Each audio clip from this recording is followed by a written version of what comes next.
2022లో second half of 2022లో రాష్ట్ర ప్రభుత్వం formula ఈకి సంబంధించిన అంటే ఫార్ములా ఈ ప్రీ అంటే ఈ రేస్కి సంబంధించిన ఏదైతే మెయిన్ ప్రమోటర్ ఉన్నారో ఆ మేనేజ్మెంట్ దట్ ఈస్ ఫార్ములా ఈ ఆపరేషన్స్ లిమిటెడ్, ఇది ఒక యూకే బేస్డ్ కంపెనీ. సో ఈ ఫార్ములా ఈ ఆపరేషన్స్ FEO అనే company is a main promoter. అదేవిధంగా భారతదేశానికి సంబంధించిన ఇంకో సంస్థ ఏస్ నెక్స్ట్ జెన్ అని, ఇది మీడియాలో చాలా మటుకు చోట్ల ఇది గ్రీన్కో కింద పేరు వినపడుతోంది. కానీ గ్రీన్కోలో ఉన్న మెయిన్ ప్రమోటర్స్ ఎవరైతే ఉన్నారో వాళ్ళకి సంబంధించిన ఇది ప్రైవేట్ సంస్థ, గ్రీన్కోకి సంబంధించిన సబ్సిడరీ కాదు ఇది. వాళ్ళు వ్యక్తిగతంగా ఈ సంస్థను పెట్టినారు. ఇది కూడా ఒకటి ఇంపార్టెంట్ ఆస్పెక్ట్, మనం చర్చించవలసిన అవసరం ఉంది కాబట్టి దాని గురించి కూడా స్పెసిఫిక్గా చెప్తున్నా. వీళ్ళు ఒక స్పాన్సర్గా, అదేవిధంగా ప్రభుత్వం అంటే తెలంగాణ రాష్ట్ర ప్రభుత్వం MAUD, ఆ రోజు ఉన్నటువంటి MAUD మినిస్టర్ గారు కానీ, లేకపోతే డిపార్ట్మెంట్ గవర్నమెంట్ ఆఫ్ తెలంగాణ ఇంకొక మన ఇదొక ఫెసిలిటేటర్గా ఈ మూడు పార్టీస్ మధ్యలో 2022లో ఒక ట్రైపార్టైట్ అగ్రిమెంట్ అనేది జరిగింది. దీనిలో భాగంగా మనకు లాస్ట్ ఇయర్ ఫిబ్రవరిలో 9th సీజన్కి సంబంధించిన రేస్ జరిగింది. ఒరిజినల్ ట్రైపార్టైట్ అగ్రిమెంట్లో ఇది ఒక 4 సీజన్స్కి సంబంధించిన ఒక అండర్స్టాండింగ్ని మనం బేస్ చేసుకొని ఈ అగ్రిమెంట్ జరగడం.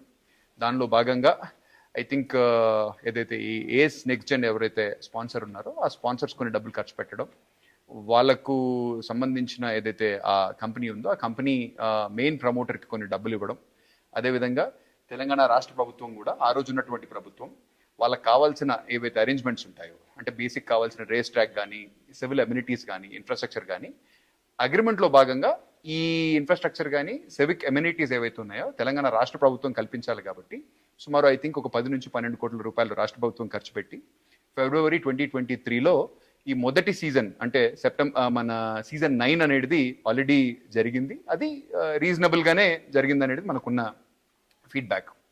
అయితే ఈ రేస్ జరిగిన తర్వాత జరిగిన డెవలప్మెంట్ ఏంటంటే అనుకున్న మోడల్లో అనుకున్నంత స్థాయిలో ఈ రేస్ సక్సెస్ కాలేదనేది ఈ ఏస్ నెక్స్ట్ జెన్ అనే ఏదైతే స్పాన్సర్ కంపెనీ ఉందో ఈ కంపెనీ భావించి ఈ అగ్రిమెంట్ నుంచి తప్పుకోవడం జరిగింది అనమాట. మరి అసలు మొదటగా ఆలోచన చేయాల్సింది ఏంటంటే ప్రభుత్వం ఒక ట్రైపార్టైట్ అగ్రిమెంట్ చేసుకున్నప్పుడు ఫార్ములా ఈ అనే ఒక ఆపరేషన్స్ వాళ్ళతో అగ్రిమెంట్ చేసుకునేటప్పుడు ఈ ట్రైపార్టైట్ అగ్రిమెంట్ కింద ఈ ఏజ్ నెక్స్ట్ జెన్ అనే కంపెనీని ఎందుకు సెలెక్ట్ చేసుకుంది అనేది కూడా మీరు ఆలోచన చేయాలి. ఈ కంపెనీకి సంబంధించిన బ్యాక్గ్రౌండ్ చూస్తే ఇందాక నేను చెప్పినట్టుగా ప్రమోటర్స్ వ్యక్తిగత స్థాయిలో గ్రీన్కోకి సంబంధించిన ప్రమోటర్స్ వ్యక్తిగత స్థాయిలో ఈ కంపెనీని ఇన్కాపరేట్ చేయడం జరిగింది. ఈ కంపెనీ ఎప్పుడు ఇన్కాపరేట్ చేయడం జరిగింది అంటే ఇది కూడా 2022లో ఇన్కాపరేట్ జరిగింది. దీంట్లో ఎంత షేర్ క్యాపిటల్ పెట్టినారంటే స్టార్టింగ్ షేర్ క్యాపిటల్ 2 లక్షల రూపాయలే. మరి 2 లక్షల రూపాయల షేర్ క్యాపిటల్ ఉన్న ఈ ఏస్ నెక్స్ట్ జెన్ అనే కంపెనీ స్పాన్సర్షిప్ అనేది వాళ్ళు చేస్తాను అనే ఫ్రేమ్వర్క్లో వాళ్ళు ముందరికి వచ్చినట్టయితే అసలు రాష్ట్ర ప్రభుత్వం దాన్ని ఎట్లా నమ్మింది? ఎందుకంటే ఆ కంపెనీకి సంబంధించిన క్రెడిబిలిటీ ఏంటి? సరే ప్రమోటర్స్ కొద్దిగా వ్యక్తిగత స్థాయిలో వాళ్ళు గ్రీన్కో అనే, మరి అట్లాంటప్పుడు గ్రీన్కోతోనే స్పాన్సర్షిప్ అగ్రిమెంట్ చేసుకుండాల్సింది కదా. ఈ ఏస్ నెక్స్ట్ జెన్ అనే కంపెనీని ఎందుకు ఈ అగ్రిమెంట్లో భాగస్వామ్యం తీసుకున్నారో దీనికి ఆ రోజు ఉన్నటువంటి ప్రభుత్వంలో ఎవరైతే కీ పొజిషన్లో ఉన్నారో ఆ రోజు ఉన్నటువంటి మినిస్టర్ కానీ, లేకపోతే ఆ రోజు ఉన్నటువంటి MAUDకి సంబంధించిన కమిషనర్ గారు కానీ, సెక్రటరీ గారు కానీ వాళ్ళు సమాధానం చెప్పవలసిన అవసరం ఎంతైనా ఉంది. ఏస్ నెక్స్ట్ జెన్కి ఉన్న క్వాలిఫికేషన్ ఏంటి? ఎందుకంటే 2022లోనే ఆ కంపెనీని ఎస్టాబ్లిష్ చేయడం జరిగింది. కేవలం 2 లక్షల రూపాయల షేర్ క్యాపిటల్ ఉన్న సంస్థ ఈ రోజు కూడా పబ్లిక్ రికార్డ్స్లో 2 lakhs అనేది చూపిస్తూ ఉందన్నమాట. అది మరి అట్లాంటి సంస్థని స్పాన్సర్గా పెట్టి, స్పాన్సర్ అంటేనే దాని అర్థం ఏంది? వాళ్ళు డబ్బులు పెట్టుబడి పెట్టాలా దీని మీద. మరి వాళ్ళకి ఏం కేపబిలిటీ ఉంది? కొత్తగా పెట్టిన కంపెనీ కాబట్టి వాళ్ళకి ఎందుకు ఇచ్చారు? ఇచ్చేతుంటే గ్రీన్కోకి ఇచ్చి ఉండాల్సింది. ఎందుకంటే ఆ కంపెనీ కొద్ది పరిపోతుంది, లండన్ ఏం మార్కెట్లో లిస్ట్ అయింది కాబట్టి ఆ కంపెనీని పెట్టి ఉండొచ్చు కాక మరి ఈ చిన్న కంపెనీని ఎందుకు పెట్టి? ఎందుకంటే ఇప్పుడు ఏం జరిగిందంటే ఇదే చిన్న కంపెనీ విత్డ్రా చేసుకోవడం వల్లనే ఒక ఇబ్బంది అనేది వచ్చిందనమాట. సో ఈ ఇబ్బందికి మూల కారణం అసలు ఈ స్పాన్సర్షిప్ నుంచి వాళ్ళు విత్డ్రా కావడం. మరి విత్డ్రా అయినప్పుడు మరి దాని మీద ఏం చట్టపరమైన చర్యలు తీసుకున్నారు అనేది కూడా ఇప్పటి వరకు కేటీఆర్ గారు కానీ, లేకపోతే ఆ రోజు డిపార్ట్మెంట్లో ఎవరైతే కీ లెవెల్లో ఉన్న అఫీషియల్స్ కూడా ఎవరు కూడా సమాధానం చెప్పలేదు. మరి దాని గురించి కూడా ఇప్పుడున్నటువంటి ప్రభుత్వం ఇన్వెస్టిగేట్ చేసి అసలు వాళ్ళ ఎందుకు విత్డ్రా అయిన దాన్ని మరి మనం కూడా ఏ విధమైన పెనాల్టీస్ లేకుండా ఆ రోజు ప్రభుత్వం దాన్ని ఎట్లా యాక్సెప్ట్ చేసింది కాక ఆ అగ్రిమెంట్ని టర్మినేట్ చేసి స్పాన్సర్షిప్ అనేది ఇప్పుడు ఎవరూ లేకుండా ప్రభుత్వమే స్పాన్సర్గా మారి ఫార్ములా ఈ ఈవెంట్ వాళ్ళ సంస్థతోటి మళ్ళీ ఇంకొక అగ్రిమెంట్ కుదుర్చుకున్నారు.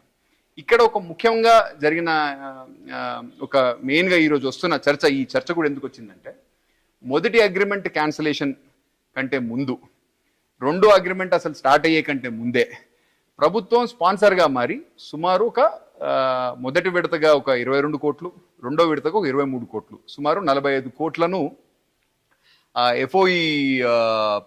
ఎఫ్ఈఓ అనే కంపెనీకి ప్రభుత్వం మొదటి అగ్రిమెంట్ యాక్టివ్గా ఉండంగానే స్పాన్సర్ రూపంలో ఇంకా అసలు ప్రభుత్వం మారలేదు. మారక ముందుకే ఏ విధంగా చెల్లించారనేది ముఖ్యంగా ఇక్కడ వస్తున్నటువంటి ప్రశ్న. ఎందుకంటే ఏ విధమైన అగ్రిమెంట్లో అసలు మనం పేమెంట్ ఇవ్వవలసిన అవసరం కానీ, లేకపోతే అసలు ఆ ఆలోచన కూడా లేని టైంలో ఈ పేమెంట్ ఎందుకు చేయవలసి వచ్చింది? ఈ పేమెంట్ చేసిన తర్వాత న్యాచురల్లీ క్వశ్చన్స్ వస్తాయి కదా, ఏమైనా దీంట్లో పర్సనల్ బెనిఫిట్ ఏమైనా ఉందా, దీంట్లో ఏమైనా వ్యక్తిగతంగా ఎవరన్నా లాభపడ్డారా, ఏమైనా అక్రమ లావాదేవీలు కానీ అవినీతి కానీ దీంట్లో ఆస్కారం ఉందేమో అనేది ఒక అనుమానం బలపడేదానికి కారణం ఈ మన అగ్రిమెంట్లో ఆ వ్యవస్థ లేకపోయినా కూడా సరే, ఇదేమో 50,000నో 50 లక్షలకు సంబంధించిన ట్రాన్సాక్షన్ కాదు. ఇది సుమారు 54 కోట్లకు సంబంధించిన ట్రాన్సాక్షన్. 54 కోట్లు అంటే చిన్న మాట ఏం కాదు కదా. ఎంత పెద్ద ట్రాన్సాక్షన్ జరుగుతున్నప్పుడు, అసలు అగ్రిమెంట్లో మనం డబ్బులు ఇవ్వవలసిన అవసరమే లేనప్పుడు మనం ఎందుకు ఇంత డబ్బులు ఇచ్చామనే దాని గురించి అనేక ప్రశ్నలు ఉత్పన్నం అవుతున్నాయి. కాబట్టి ఆ ప్రశ్నలకు సమాధానం కనుగోవాలంటే ఇన్వెస్టిగేషన్ జరగాలి. కాబట్టి దీన్ని ఈ రోజుకి ఇన్వెస్టిగేషన్ జరిగేంత వరకు కూడా అది మరి ఏం రిజల్ట్ వస్తుందో చూడాలా. ఎందుకంటే ఇన్వెస్టిగేషన్ మధ్యలో అట్ ప్రెసెంట్ అయితే ఉంది. డెఫినెట్లీ దీంట్లో ఏదో అవినీతి అక్రమం జరిగిందనే ఉద్దేశంతో దీన్ని ఇన్వెస్టిగేట్ మటుకు చేయడం జరుగుతుంది.